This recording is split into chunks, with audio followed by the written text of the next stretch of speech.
you can actually wrestle. Like, there are people out there that are really bad at wrestling. I mean, they're successful, but it's just like technique-wise and understanding the sport is a whole nother level. I totally agree, man. And I think that's been a little bit of the problem with the wrestling community.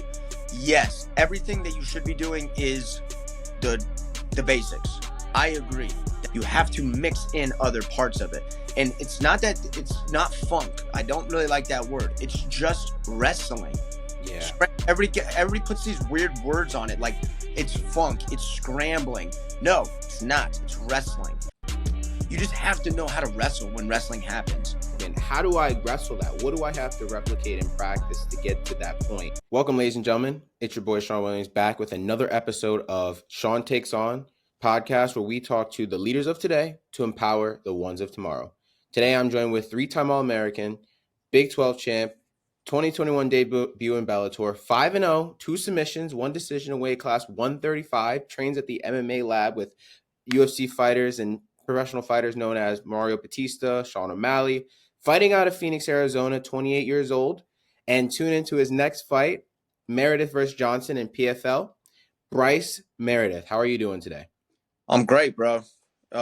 Just getting started with the weight cut. It's been going on a little bit longer, but today's the first day that I start doing my water load, I guess you can say. So that's where you start putting about 2 gallons of water in your body. You start going down that path. You just pee all day. So other than that, though, just getting dialed in, leaving tomorrow and stuff. So I'm excited. Just going to go train a little bit today and, pack up and then head out to San Antonio. Wow. Actually, that's interesting. I always figured, the weight cut for wrestling, me being a wrestler, you being a wrestler in the collegiate Division I level, the training regimen is different, and also the weight cuts, right? We're so used to cutting weight day of, wrestling day of. Now in MMA, you have a lot more time to cut weight, and then you leave it till the end, and then you have another day to recoup.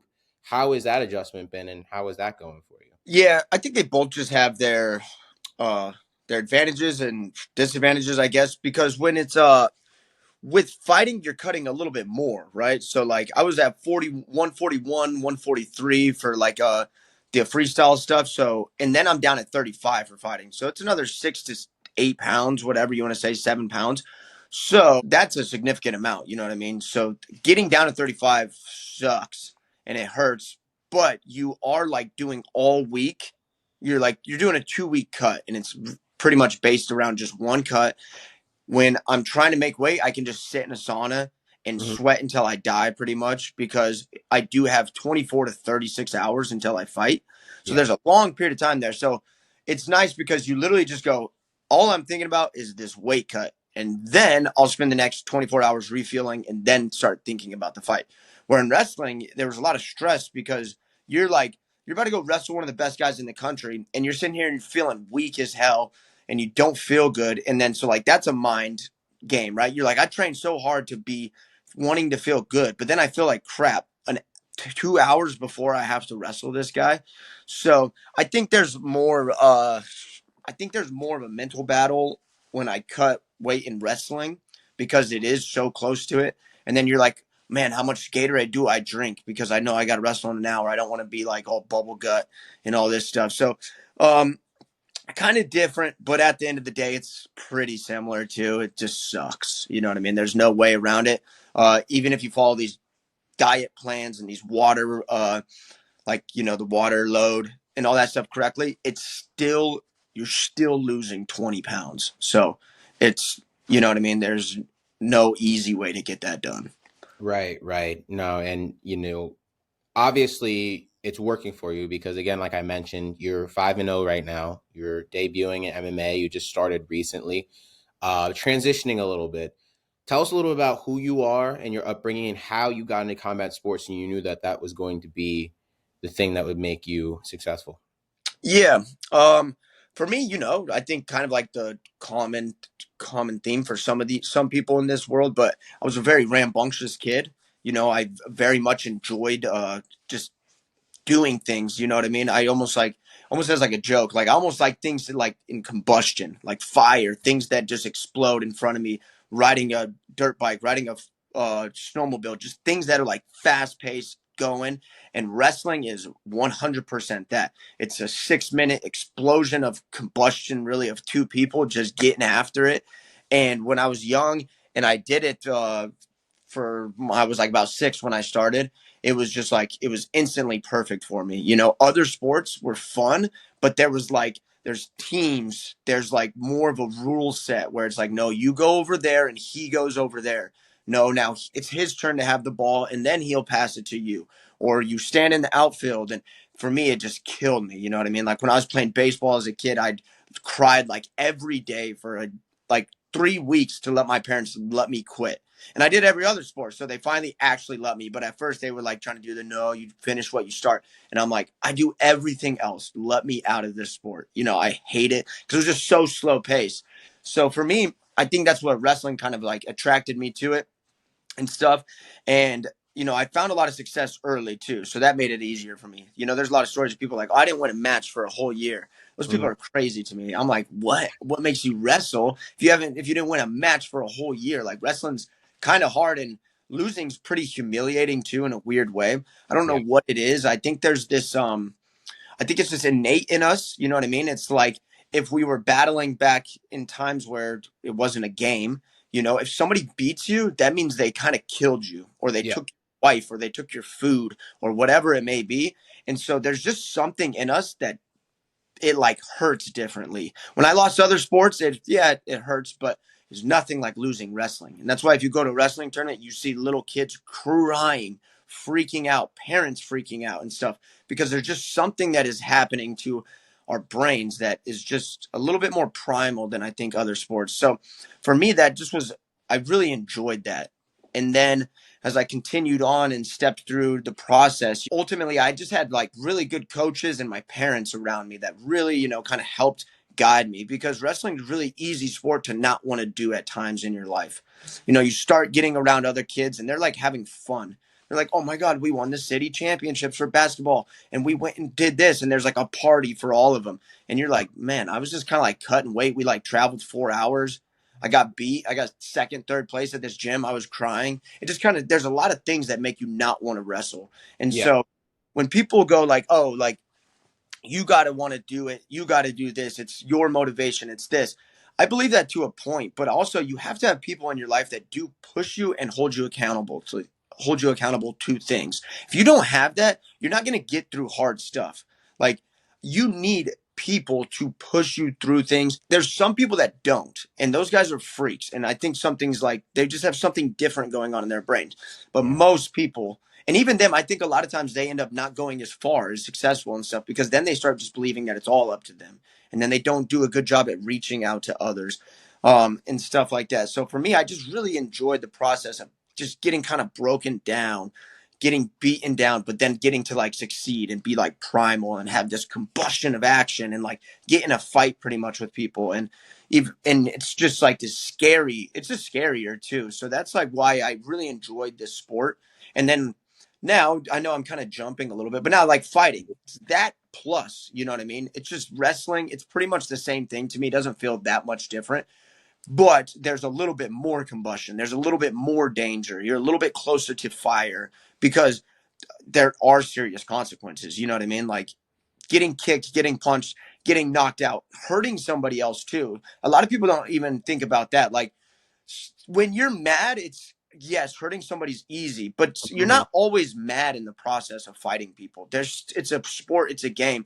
And there are like times like where you like just drop elbows on people's faces and stuff where it's like fun, but then you're also kind of like, oh, this is weird. Like I'm just like hurting another human, because we spend our whole life not, you know what I mean? Like about hurting people. It's about having constraining yourself, having, you know what I mean? Being a person that is kind to be around, not running around fighting people, bullying people. Wrestling to me is like the perfect sport because it's a fight, but it's in a respectful rule set where we're not actually hurting each other. And I think that's why it is the first Olympic sport, is because it's like, all right, how can we learn how to fight people without the consequences of going freaking brain dead by the time you're 50, you know? So that's what I really just enjoyed by that. And just growing up and going through that process, it was just, pretty much year round. That's what Bryce did, was just fight and wrestle and enjoy that, because if I wasn't doing that, it was trouble. Like I said, I think I'm just addicted to things that are fun and exciting and stuff. So if it's not that, it's throwing shit at cars and, you know what I mean, TPing and getting in trouble and breaking windows, just like bad kid stuff that you shouldn't be doing. So the more I was in the gym, the less I was doing that. So that really helped me. Right, right. And I thank you for sharing, Bryce. I think there's a lot of things to cover there, especially that we will touch on in this conversation. But I really want to highlight again your upbringing and the fact that you mentioned your parents, being very supportive and having those types of parents to push you and having a group of people around you. But to go decide, because I can relate to exactly what you're saying, you have to be a certain level of off to like enjoy the things that we do, especially that you do more successfully than I have. But to fight, to wrestle, yeah, it's not for everybody. And there's a lot of character building things that I would say that are in wrestling. There's a lot of attributes to like and not like, but overall it is this building process that you have to do. And in the process, you're being broken down. Your body's being beaten up. Your mind is being beaten up. It's a very stressful sport. And for some people, they put themselves in stress in order to perform greatly, like you as being as successful as you are. But I think it's really important. I want to highlight the background of your parents. Now, if I remember quickly, I watched one of your debut wrestling videos. I think you had a debut fighting videos. You were in the process of cutting weight for Bellator.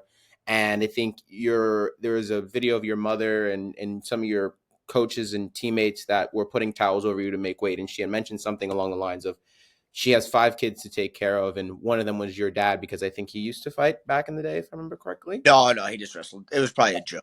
Anything. Oh, okay, okay. Yeah, yeah. Yeah. I just wanted to know your background and how you got in there. Were there parents or family members that wrestled or maybe fought back in the day or did sports? Yeah, I mean, my dad wrestled a little bit, but it's kind of like, people in the '80s, sports were a little bit different, right? Right.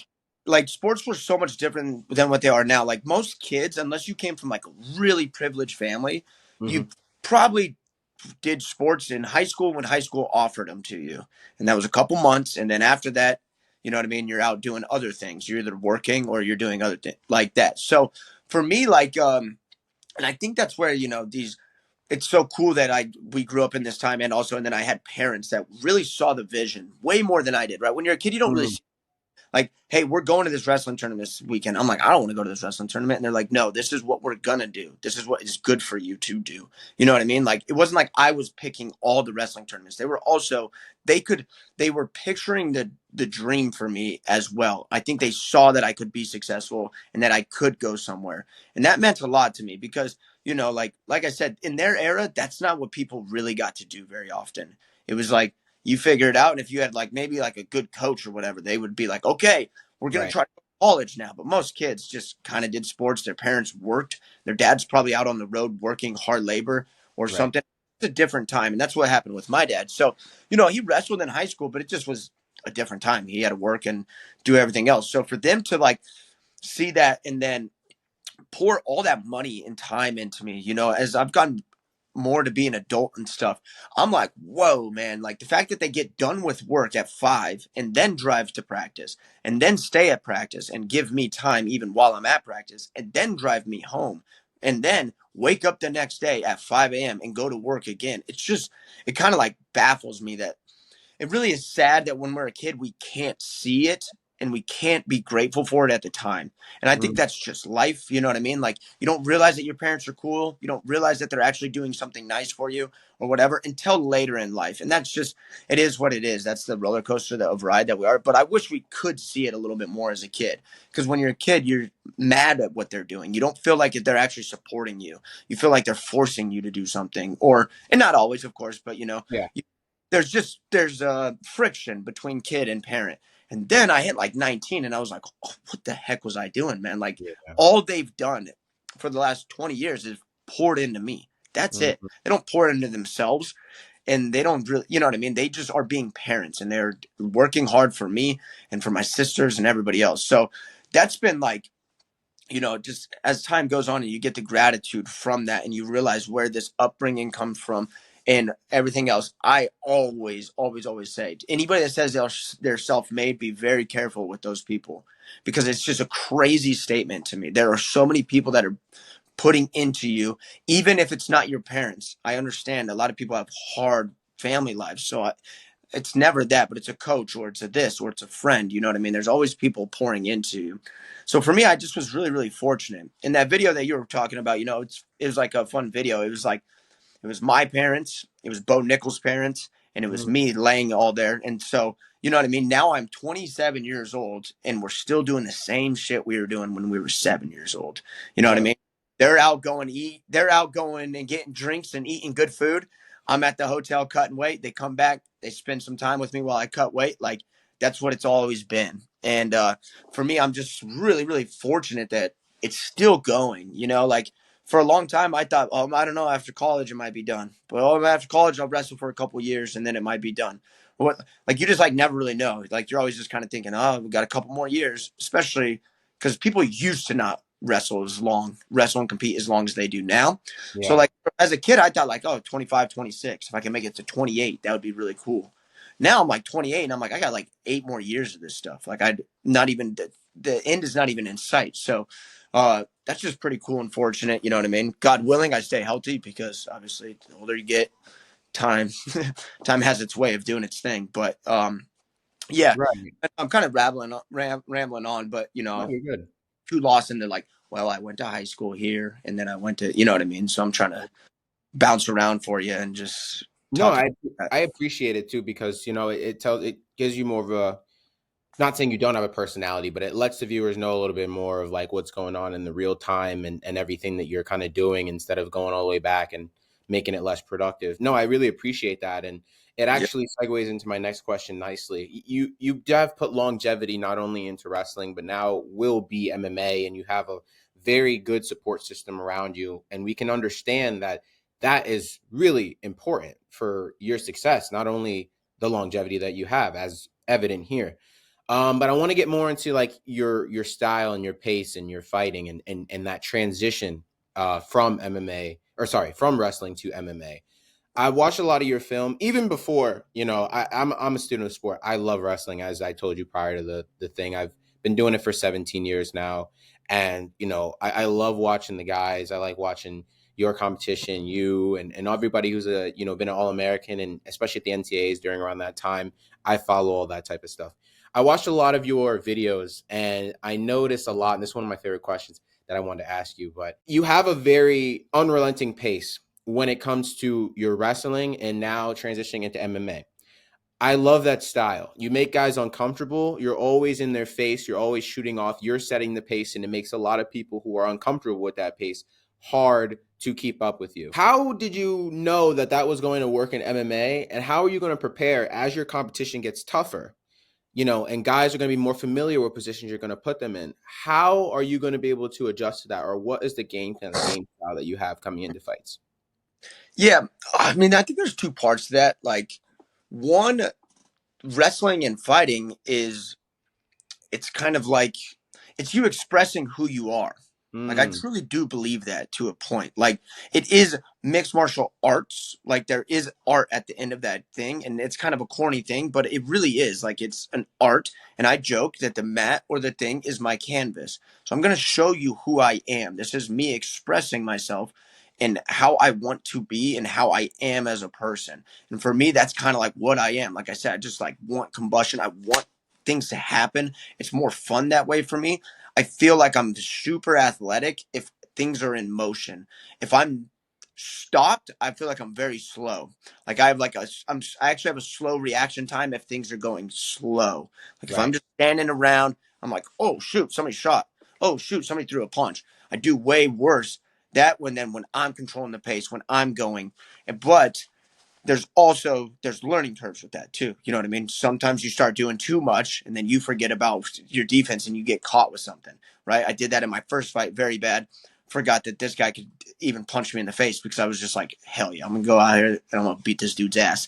And then I get caught and I get dropped actually in my first fight. 2 minutes Yes. in my first fight, I get dropped. So that's like there's a big learning curve. So now what I'm doing with fighting and stuff, um, is I'm balancing this like my unrelenting pace and going down that direction. But then also I'm learning how to just be just like have a presence that is scary, right? Mm-hmm. Slowing down. Ilya Taporia is a really good example right now. He stays in his low stance, moves his head, and he just is on you, on you, on you, on you. And it's just a scary presence. Like at any moment, if you want to touch me, I'm going to throw 4 hard punches and it's going to hurt you, right? So now I'm trying to balance all of these things. And that's the really Right. fun part is like every quarter, I say, every quarter of the year, I become almost a different fighter in a sense. And of course, you're still who you are, but there's like something that like re-clicks. Oh, Right. man, I actually know how to set traps a little bit more now rather than me just going out there and throwing combos. Because like that's what it is the first 2.5 years. Yeah. Man, you don't really see things correctly. You're not really setting things up. You're kind of just doing what you're supposed to be doing. I'm just throwing combos and then I'm wrestling and stuff like that. And now I'm starting to get to the point where it's like, oh, I can actually draw something out of somebody. I can actually set this trap. Oh, if I go low 2 times here, if I go this way, if I slip to the left, if I slip to the right, and then I come over the top, then everything starts piecing itself together. And it's like every quarter I just get a little bit better, a little bit better. And I still suck. You know what I mean? That's the cool part is like, you're 3 years in, you suck. When I'm 10 years in, I'm still going to suck. There's going to be something that I suck at. And for me, like, I'm just trying to find out who I am with my wrestling style because wrestling is different. Because if I get in bad wrestling positions, you don't get knocked out. So it didn't. There's more freedom into it. So for fighting, I have to find the balance of that because then you don't want to be sitting there being like, well, yeah, but I got caught just because of the stupid positioning. You know what I mean? So there's these fun little battles that I'm figuring out. And like I said, every quarter becoming a slightly different fighter, a slightly different guy. And that's where MMA has been really fun to me is like, there's just a lot of levels to it. There's a lot of chaos in it. Like it's just a broader rule set, you know? Mhm. So wrestling is like, I kind of know where I'm at almost all the time. Like something would have to go super weird for me to be like confused where I'm at in a position in wrestling at this point in my life, 20 years in.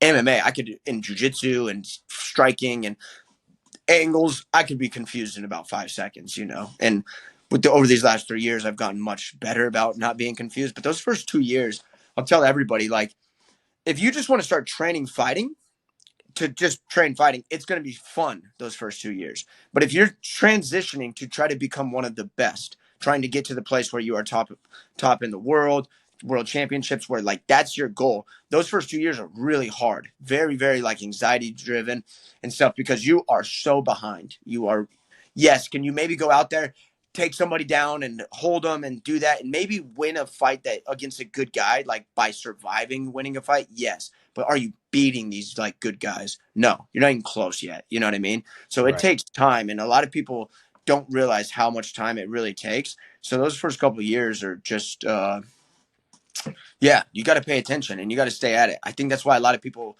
they kind of start fighting for a little bit and then they go. If you watch a lot of them, they end up back into wrestling and they Right. back into coaching because it's like, man, this game is really slow. That's one part of it, and it's just a little bit more than what people think. And you're like, God, I Mhm. don't want to put another 10 years into this crap. Like I've already put 20 years into wrestling, and I think that's where people get a little bit burnt out almost. Yeah, yeah. And I think it's important too, and what you're alluding at as well is the fact that, well, actually, I'm going to ask you. You mentioned a lot about people training as well as being coaches and just kind of finding different roles within the sport, especially when they go in there. But the main focus is what you're going to get out of it, whether you want to be a world champion or you want to do it for self defense or you want to do it to just stay in shape. How important is it to being a student of the sport? You know, you've probably heard that too in your wrestling days, but how important, how is that transition over to MMA now, that continuously learning, being a sponge, not being too like cocky and overzealous, but staying humble and working on the things that are good and trying to put yourselves in positions to get better? How important is being a student of sport, not only learning and training on the octagon, but right octagon, but off Yeah, as well? age, octagon, whatever people want to Yeah. call it. So for me, all right, it's kind of like those, stoic quotes and stuff where people talk about like true wisdom is realizing you know nothing, Yes. right? And like things like that means a lot to me. I actually personally I don't like so many people act like they know so much and they're so good, and I'm gonna be the pound for pound #1 best champion in the world, blah blah blah. Like everybody always be saying this stuff so loosely, and Mhm. I'm not one of those people. I like yes, like I remember in college I'd be like, okay, my goal is to become an All-American or national champ, but I would hardly ever say it to anybody. I am Belief is in action, not in words to me. Mhm. Yes, setting goals, having these ideas is good for you, and you know what I mean. But for me, a lot of times, it falls on like a deaf ear to me when somebody's like, "I'm going to be a national champ." I'm like, "I haven't seen you in a week. I didn't see you all summer at wrestling. I didn't see like just shut up to me." You know what I mean? Like it just bothers me. So I'm very much a guy that, man, you better act like you don't know anything. You better be asking questions to people all the time. If I don't see you wanting to be a sponge, if I don't see, and I feel that in myself, sometimes I have like a month where I'm like, I don't think I really spent the time to get that much better. Yes, I was doing it, I was going to practice, I was learning a little bit, but I didn't really like sit down and watch the film on it, or I didn't really like almost like take a note, you know what I mean, or like put a little note in my phone or whatever, really try to learn it. Because and then that's when I can get mad at myself. Not mad, but reassess and be like, okay, we didn't learn anything this last month. You wasted this month. And I can Mhm. feel it because I wasn't being a sponge. I was being a student, but not really. I was just there in attendance. I wasn't actually being the sponge that I need to be. Do you feel So like that's the similar role, or like what happens at the MMA lab with Mario Batista and Sean O'Malley and them? Like, how impactful has them being in the room helped you, and how have you been able to help them with their wrestling? And is that the similar learning, absorbing method that you use when you're around them in the gym? yeah, man, we have a solid squad, dude. Like at 135, it's pretty wild. Mario Batista, Marcus McGee, who's on a 3-0 start in the UFC with three bonuses. Kyler Phillips, who's now he's 12th in the world too. Sean O'Malley, who's the champ. Yeah. I have some other friends and stuff that are, and there's like 5 or 6 other guys that are on their come up that will ruin your day if you're not paying attention. Like, you know what I mean? Like it's crazy. We have like 15 guys that if you're not on your P's and Q's, you could lose that day easily. You know what Yeah. I mean? So for me, and that's why I decided to come here to the MMA lab, is because when I came here with Coach John Crouch, just how much he wanted to learn, how much he like cared about teaching people, how much it's not like this ego driven team where it's like this guy in his camp, this guy in his camp, these guys and over there, because that happens a lot. Right. Gyms are just like anything, they're clicky, you know what I mean? But our gym is not. It's like at this perfect medium size where everybody takes care of each other. And we had Benson Henderson was the main guy that started the gym and was the one there, right? Benson Henderson, couple time world champion. This guy is in there sparring the next day, making everybody better 3 days after he retired. So that's the leader that we've kind of had, right? This is a team. This isn't just all about you. And that's been really, really fun. Like when I'm in camp, I know that those 10 guys are going to be there at sparring. It's Hmm. not like they're just out on vacation for 2 months, out training back, whatever, and then they just decide to come here for camp. So like we have a set of a team really that is here year round, learning every single day, and they just have no egos, which is amazing for fighting, because fighting is a danger. It's a weird sport when people have too many egos, because you are sparring and you are doing things that can hurt people.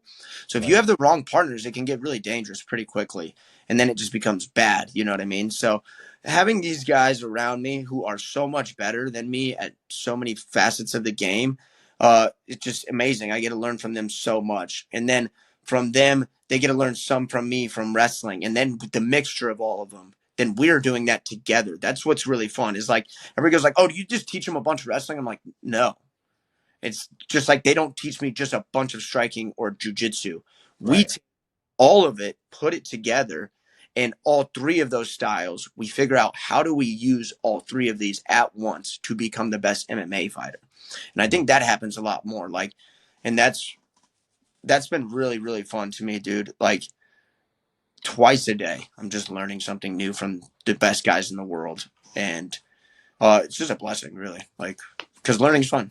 I love that. I mean, Bryce, you can fucking wrestle. I mean, aside from the fact that you're so successful, like there are people. like I keep bringing it back to wrestling, but you know, you Yeah. have. I'm so glad that you guys both bring something to the table and you're in a room where you can really work from everybody, because you know there's sometimes you're in a room where somebody's teaching you everything and you're just learning and they're just one-sided, but now they can learn from you. You can actually wrestle. Like there are people out there that are really bad at wrestling. I mean, they're successful, but it's just like technique wise and understanding the sport is a whole nother level, and posturing in a way, right? So but aside from that point, I really like that. Let's get more into your fight coming up. What do you Yeah, actually, no, hold on one second. I do like that point, though, because I totally agree, man. And I think that's been a little bit of the problem with the wrestling community, a little bit. Okay, is like, yes, everything that you should be doing is the the basics. I agree. That is 100% what you should be doing. But at some point, the basics, you have to mix in other parts of it. And it's not that it's not funk. I don't really like that word. It's just wrestling. Yeah. Everybody puts these weird words on it, like it's funk, it's scrambling. No, it's not. It's wrestling. When Mhm. somebody shoots a shot on you and you get behind the, if you get behind, he beat you to the initial position because you didn't sprawl. Now what? You just give up too? No, you figure out a way how to get his head back to the inside or back to the outside based on whatever it is. Get to another position. Figure out where his shoulder position is. If I know if his shoulder's on the inside, I have to get it to the outside. These types of things. These are concepts that people don't actually learn. And most of the time, that's why they don't know what they're doing. They're just wrestling and they don't have any clue. So for me, I think, at some point, I could be a very successful coach and help people quite a bit in this area because we're just taking the sport and breaking it down and doing more technique. And that's fine. All right. Do we give up our legs and go to these positions? No, that's not our main goal. But are we going to end up there? Yes. If you go watch the best guys in the world, David Taylor, Jordan Burroughs, those guys, they are scrambling. I don't like that word, but they Yeah. are doing that. Yes, the majority of the time is Jordan Burroughs trying to have a good stance, head blocking, getting to his double legs. Yes, but guess what? He's also doing the splits, flipping around, doing weird stuff, freestyle, not flipping, but you know what I mean? Yeah. Doing the flips, kicking out, the Russian. There's concepts and positions that people are like afraid to learn because they're so afraid of this idea like, no, this is what wrestling is. And I think it just is like, I just think it's silly, right? If LeBron James has to go in between the legs, shift left, right, do a 360 to get to a layup, what do we call that? You just call that better basketball. He's Yeah. just better than you at basketball. It's not like we call it freaking witchcraft Houdini. Like, it's not. Mhm. It's just he's better at it than you. Because if he just dribbles with his right hand and tries to get to the basket, it doesn't work on good guys. You have to be willing to do something else. You have to go left to go right, whatever you want to call it. And sorry, it's just a rant, but I Love it. just get like I just get kind of frustrated with like the lack of people wanting to understand positions. And I think once again, this is why Penn State is getting good because they are willing to understand that there are positions and stuff like that. And then what do? They have freedom in those wrestling matches, and that's what is fun to them. That's where they get this. Oh no, we play wrestle. We have fun. You don't play wrestling is only okay if you are actually understanding where you're playing. If Mhm. you're just rolling around, because sometimes people just do that, that's fine if you're trying to cut weight and you're going to learn little concepts, but you have to put an idea and a system to the play. And then Yeah. when you do that, you have freedom. And freedom's a dangerous thing when people are wrestling, and it shows. And that's why they're Mhm. better than everybody else right now. And other reasons they have a lot of money and a lot of support. But yeah, you know what I'm saying. I love that, but I guess my next question would be like, how important is situational wrestling then? Because you know, you when you wrestle, you're in some very precarious situations, and getting out of that and trying to score on top of that is so important. I just see that emphasis in being like, how do you fight off your back? How am I going to fight? I'm deep in a shot. How do I score from here? I think training those things. Do you agree that that's more important maybe than the fundamentals at this point, based on the level of wrestling that's happening now? Not more important. I would never say that because at the end of Mm, the day, what mostly is going to win is you snapping somebody's head down, hitting a good high crotch, and taking that high crotch. If you right, can't hit that at the highest level, crisp, you're going to be in trouble, right? So, right. but you have to. All right. So, like with Yanni, right? We go back to when I lost in the national finals. Everybody always acts like I'm the scrambly guy, and this happened pretty much my entire senior year at nationals, I started 0 scrambles. I started Mm. 0 of them. Wow, I that's I true. shoot, I shoot, they scramble, I scramble back. Yes, So people always act like I'm out here doing this funky stuff. No, dude, I'm just shooting a lot. I just take a lot of shots. you And so do. that's where I got good at scrambling, is because, like you say, I kind of had just a fast pace. I like shooting. I like doing stuff. So I go out there, I shoot most of the time. They roll at my ankles. And Hmm. then if I don't know what I'm doing, I will lose that position and I will give up too. That is the Yes. idea of it. But so what is it? I have to learn how to scramble. And then I just got better at it because I shot so much that people were like, "Oh, what are you doing?" Blah blah blah. And I'm like, "Dude, go practice shooting. I guarantee your teammates will roll at something. And then when they roll at something, you will figure out how to wrestle there better. And then it's just like anything. I'm more comfortable there than you are. And then you run into a Yanni who's even more comfortable, right? Or somebody that really loves that stuff and has a type of flexibility in a body that is even crazier for that style, right? So I just like always talk about that. I didn't start any of the scrambles. I shoot. I want to just take people down. And the takedown I got in the third period, I take a nice high crotch. I run. He tries to roll. I get to secure it. It's perfect. That's how Mhm. wrestling's supposed to go. Next time I shoot, start coming up, I get put in a cradle. Now we have a different story, right? It's just like you have to you just have to know how to wrestle when wrestling happens. Yeah. And that's why a lot of times too, people they get so scared and they instantly just go for stalemates, right? Which I understand there's a game in that.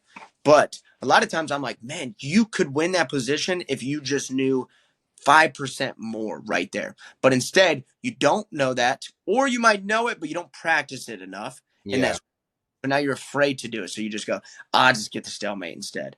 Where How I'm do like, we figure man, that out though? Like I'm a new wrestler starting out. I want to be a world champion. How do I wrestle that? What do I have to replicate in practice to get to that point? That I good can get good. partners. Good partners, man. It really is. Like for me, I am such a believer in like having partners that put you in positions, give you looks that you don't have. For me, I lived in Wyoming. Yeah. Okay, there's like 500,000 people. There's not that much wrestling out of Wyoming, right? It's just the smallest state. Number wise, I traveled a lot to get Mm. to partners, and obviously having a good coach helps. But you know what I mean. Obviously, that. But that's like kind of goes. But like, yeah, and you just have to be willing you just have to be willing to be in those positions all the time, dude. It's like it sounds cliche, but like you have to put yourself in bad positions. You have to try to do it. When you're in wrestling matches, if you get in those bad positions, don't beat yourself up over it. You are learning something. I promise you, and it will pay off. Because I remember in high school, I got like I was pretty good at scrambling in the room or like continuing to wrestle, but I was too afraid to do it out on the mat when it really mattered.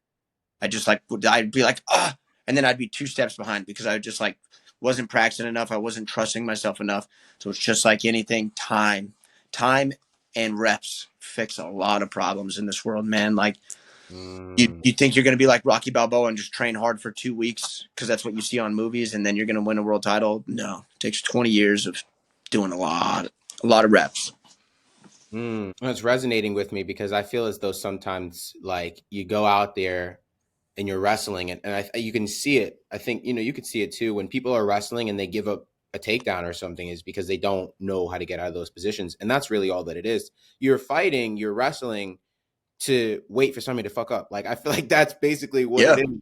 And in order to not fuck up, you got to know what you're doing at all times in some aspect. I don't know. I guess I just relate to that because when I went out and wrestled, I didn't have very much of a winning season or winning record, but I would go out there like in practice, I'd be able to wrestle. But when I got out on the mat, I would freeze. I'd have that anxiety, all the pressure, and I focus on everything else except wrestling and fall short. How do you how did you get past that? Because I know you mentioned that a little bit a few minutes ago. Yeah. I mean, at the end of the day, that is a $1 billion question, right? Like, if Mm, you could really figure that out, how to make people get out of their mind and be successful in what they're doing, you would right. be a billionaire, bro. Like, that's like what business coaches would be. You know what I mean? That's what all athletes do. Yeah. Because people are so good in the practice room. It is Yeah. crazy. It's Yeah. I would always say, like, people would be like, "Oh, who do you practice with?" Or like, and I'm like, bro, there's people in every college room that are really good. They just don't show up correctly. Like, like I had some teammates that like they would be like an open tournament. They would go like 1-2, and I'm like, dude, I beat you by 1 point Yeah. last week. Like, what's going on here? You know what I mean? So, Yeah. for me, I think there's like, there's a lot of parts to this question. But I think a lot of it where it comes from too, man, is kind of like trying to find that freedom, right? And where you find that freedom is knowing knowing how to be in these situations, but knowing that for me, okay, I wrote about this one time. So what supreme confidence truly is one good guy, one bad guy on your shoulder. The one good guy is telling you you really are the best and you do work hard and you do the right things and blah blah blah blah blah. And then the other one is an emotive guy who's like on the verge of being insecure, who's scared, who doesn't want, you know what I mean, to mess up in front of people, who's thinking about this, who's afraid of these outcomes, and they are both there. And if you don't give them both their time and their due, it's going to crush you at the wrong time, right? So I think a lot of times people, they go like, "Oh, I'm good, I'm good, I'm good," and then and then they go out on the mat and they just go like, "Oh shit." And then they get hit with that like little bad guy, and then they're like afraid, and then they freeze, and then it compounds on each other, it grows exponentially quickly. Man, every single day leading into competitions, every single day of your life, if you're not realizing that you are a puss and that you suck and that you're not doing enough, and also that you are working hard, you've been doing everything that you need to, you are going to practice, having confidence in your abilities, having confidence in your training, having confidence enough that if you get injured a little bit, you can take a day off, because that takes confidence. Mm. It really does, because it's the hardest thing to do, because you're afraid. That's Yeah. why. That's why athletes go, "Oh no, I'm one of those athletes. Oh, they said I need to take 4 weeks. I only did 2 weeks, and I was back in there and I was grinding. And I was blah blah blah blah blah." And then the next year they're getting surgery and stuff. It's like, yeah, sometimes there's time you have to just be that guy. But a Yeah. lot of times I'm like, it's because you're not confident enough to take the time off. You're too afraid to lose 2 days because you really think 2 days is going to matter in your training scheme. It's not. You know what I mean? If you've been training hard for 8 months, you're fine, buddy. But for me, I just play with these ideas, the stoicism, you know what I mean? Trying to be a warrior in a garden instead of a Yeah. gardener in war. All these quotes, all these ideas, just realizing shit's just going to be what it is. And in 2 days, nobody gives a crap. I tell myself that too. I don't let my vain imagination, it was a new word that I heard. I don't let that get out of control. Oh, everybody cares about Bryce. Oh, they're going to be, man, what if I lose, man? Everybody's going to be so this. They're going to talk crap about me. La, la, la. I like these, like, people actually care about you. They do for like moments in time, and then they just get back to their life.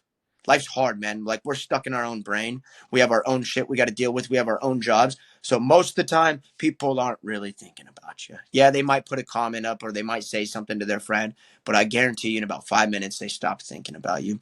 So don't let your vanity get out of control with your imagination. And when you do that, it gets a little bit more simple, I think. Just play a game. Just go out there and play the game. Nobody really cares. Enjoy it.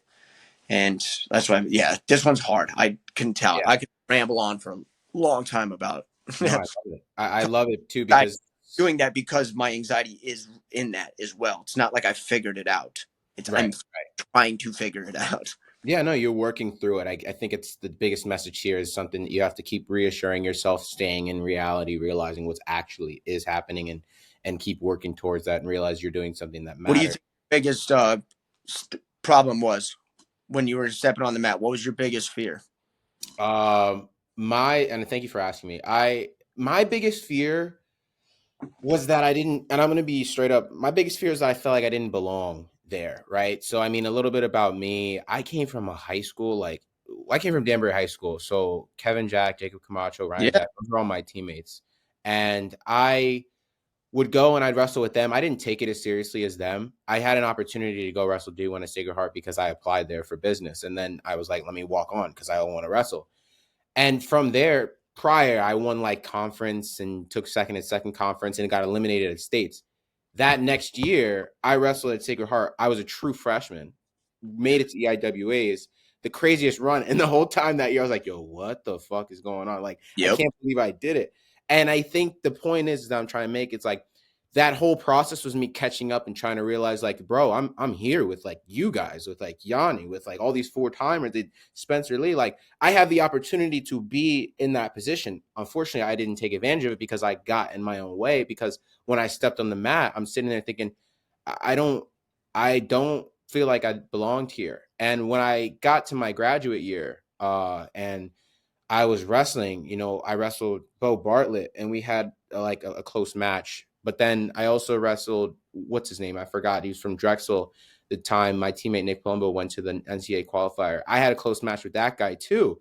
But then I'm over here, I'm getting pinned by some guy at the Keystone Classic. And, there were times where I'm just like, I'm on, I'm off. It's just a battling process with being in my own way and not believing that I was there. And it was too late before I realized that, hey, like, I just had to shoot more. Like, and I think you explained exactly what I was going through in wrestling. And, I'm not gonna lie, like, it does keep me up at night because I love the sport so much. And, Yeah. I wish I could have made those changes. But for me, now it matters, like you said, staying grounded in reality and making those changes in whatever I'm doing next to really kind of make up for it.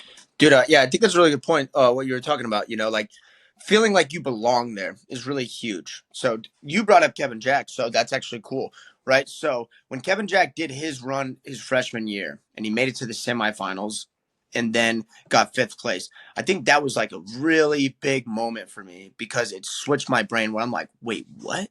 Like my teammate, this guy that I'd wrestling with every single day, can beat him in the practice room, this, that, the other thing.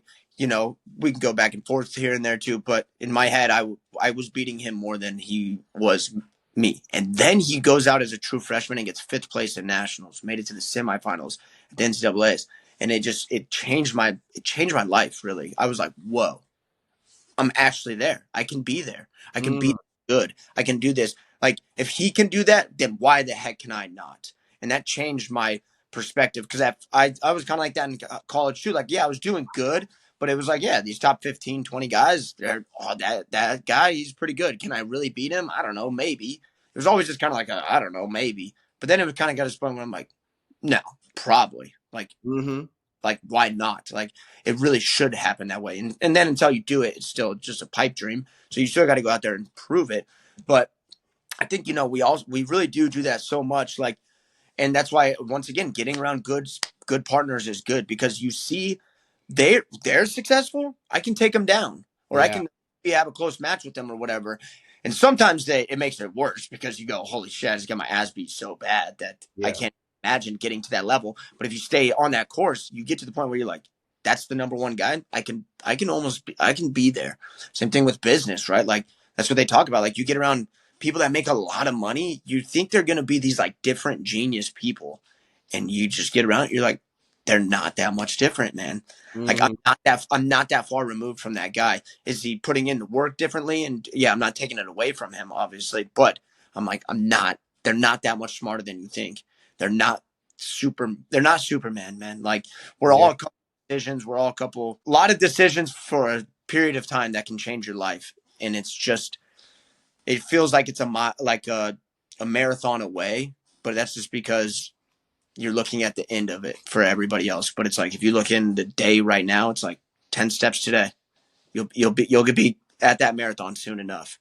Just take the 10 steps today. You don't have to run all of it. You know what I mean? Just take bite-sized bits and you can get to places that you never thought was even possible. Right. No, you're right. And it's really important. The overarching theme in this conversation is definitely support, having teammates, good people around you, good partners, and training towards something that matters to you and staying grounded. I love that. Bryce, as I ask you a few more questions here, because we're running out of time, Yeah. uh, you know, you have a fight coming up. We didn't even get to talk about that, but tell us a little bit about your fight. How are you prepping for that? You said you were doing the weight cut now. What are your advantages? What is your opponent good at? Give us a little bit of a rundown. Yeah, so I'm fighting his name's Ty Johnson. He's either 13-6 or 15-6. I've seen it both ways or whatever. I think he's won his last 7 or 8 fights, 7 by submission. So that's pretty good, like, he's on a nice little streak. He literally runs out and wrestles. That's all he tries to do. I've watched a couple fights. I've not seen very many punches thrown on the feet. and stuff. So this guy is going to run out and he's going to try to wrestle you and stuff. So that's good. Like I think we could get in some wrestling positions, and I think I could win those positions. The guys like him though, they're like kind of catch wrestler, jujitsu guys. So pretty much you just have to stay really turned on when you're in the scrambling wrestling positions. They are the type of guys that will roll, invert themselves, pull themselves into heel hooks. They will pull themselves into crazy stuff because they live and die for the submission. Right? Mm, A lot of people, they believe in their hands. They do a lot of other things. So they'll go for submissions, but they don't live and die by them. So you can kind of just put a single defense on. You hit them once or twice, they will now move to another position. So these catch wrestlers, these guys that are live and die by submissions, you just have to stay really turned on because, I mean, that's how submissions work, right? Like you think you're good and then it goes quick. And then you go, oh my God, I'm now in a horrible position. So for me, I think I just make him really sad when if he tries to shoot on me. I'm just going to make him sad. He's not going to take me down. I'm going to beat him up a little bit, hit him a couple times, and continue that. And just, I really just believe I'm going to make him sad and finish this fight right. relatively quick, depending on how long these wrestling scrambles have to go or whatever. But yeah, I'm excited. He's got a lot of experience though too. 20 fights. It's quite a bit. He's a game opponent. Yeah, but training's been going good, man. I've probably been the most, I don't know, excited or just like at ease that I've been in a camp. I just think like at first I was, as you're so like afraid, you don't know what you're doing yet. I'm like, am I gonna go, like, should I go out there and throw kicks? Should I throw punches? Should I just go and wrestle? You know what I mean? Like, I'm just like, I wasn't sure what I wanted to be because it's like, yeah, of course I can just go wrestle, but you're also like, I want to learn how to fight. I want to learn how to throw punches in a live pace, not just in practice, because like your punches become way different in like live pace than they are in sparring when like, so like, I was just like really like in my head with that, like, oh, but I don't want to like kick his shin and like hurt my foot. Like there was just like all these things that were going on in my first couple fights, and now I'm getting to the place now where it's like I just can go out there and just be, and like it whatever comes. Like my body like I can just read a position better now. I can just kind of go where I want to go compared to like where it was like, okay, no, I'm gonna punch for 10 seconds and then I'm gonna try to wrestle. Like there was like this like sequence that I was trying to make up in my head, and it just made it weird. And then yeah. So Right. to have them kind of like we've talked about, getting more freedom, like out there, just having a little bit more freedom, understanding the sport a little bit more. So it's like every fight, I feel like I'm just getting like a little bit more excited for, a little bit less anxious, I guess. I don't like that word all that much, but yeah, anxious. Right. Bryce, aside from that, what are your next plans? You looking forward to going to the UFC or what's going on? Yeah. So I mean, how all that goes, like, so I have a good contract with PFL now, right? So it's like PFL Bellator. PFL does not have a 135 division for the $1 million tournament. So as of right now, it's still just Bellator and one-off PFL fights. So Right. there's no tournament to be involved in that. I have 2 more fights on my contract. So we do these 2 fights, and then you go into a renegotiation process. And from there, that's where you decide, and that's where you figure it out. I don't really know how much you're allowed to talk about just bouncing, going to the UFC, or I'm going to stay here or whatever. For me, I don't know if you should be saying that too. This company is taking care of me for right now. If they want to continue to take care of me, then that's an option. If they don't want to continue to take care of me, then we know where we're going. For sure. For sure. No, I appreciate that. Other than that, Bryce, I really appreciate your time. Thank you for being on my podcast. And hopefully my audience got the insight that I did, because honestly, like, you've moved me, and having this conversation, wrestler to wrestler, and somebody who's a big fan, it really does. This is one of my favorites for sure. Um, Other than that, how can we reach you? How can we follow the next fight? How can we stay tuned with Bryce Meredith's journey to the top? Yeah, so your best bet is Instagram. That's the one that I do the most. It's at bmeredith001. You guys can follow me there. That's where I post pretty much everything. You might see a little Twitter, Facebook. Same handle at bmeredith001. You can maybe follow me on Snapchat now too. I'm going to try to start doing the Snapchat grinds Yeah, because I've heard there's a lot of money that you can make in that. After a while, you got to have like 50,000 followers or something, but then you start making ad money. So That sounds cool. I like doing stories anyways, because stories you don't have to be as creative. It's more just showing you what I'm doing on a day-to-day basis, which is fun for me. So follow me on that too. I will be fighting on ESPN Plus April 4th. I'll probably be the first fight on the card because all the other ones are for the tournament. I think there's only 3 fights that aren't for the flyweight women's division or the heavyweight division. So they're just giving us pretty much like one-off fights right now. So I'll be the first fight. It'll be starting at 6 Eastern, I believe. So if you guys want to tune into that, watch, a homicide, then that's what it's going to be. Cool. Thank you, Bryce. Thank you Yeah, so much. thank you, man. You're a great listener and stuff, and I appreciate your kindness throughout the whole conversation. Thank you, ladies and gentlemen. This has been an episode of Sean Takes On with my guest, Bryce Meredith. Tune in to his fight April 4th, fighting Tyler Johnson? Yeah, Ty Johnson, I think. Yeah. Ty Johnson. He changed his last name like 2 years ago, so it's been. Tune in, Ty Johnson, April 4th. Be there or be square. Thank you. We'll see you next time.